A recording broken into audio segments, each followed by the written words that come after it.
Chestnut farmer, kastanyas, or sa Korean, pam. Pam. Basta, kastanyas po sa Tagalog yan. Yan po ang itsura ng kastanyas, matitinik ang balat po niyan. Para siyang sea urchin. Ganun po ang texture niyang balat niya. Pero pag binuksan na po yan sa loob, ayan na po, diba, bilog na bilog.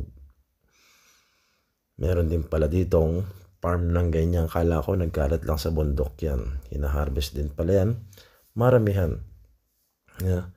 Meron nga pong factory ng chestnut. Ayan na po sila nagsusorting. Ewan ko kung anong ginagawa nila dyan. May tinatanggal sila, baka bulok. Madalas ko ito nakikita sa palengke, sinasangag, paikot-ikot. Nakakain na po ako nito.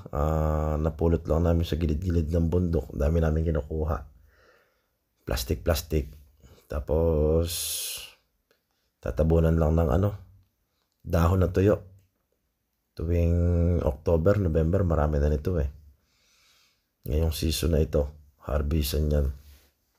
Pagtabo namin ng dahon, ng mga tuyong dahon, sisilaban namin. Lagyan ng konting kahoy hanggang sa maluto na siya, para lasang kamote.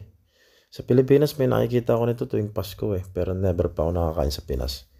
Dito lang po sa South Korea ako nakakain ito ng maramihan. Yun lang po. Ang gaganda ng chestnut. Ay, chestnut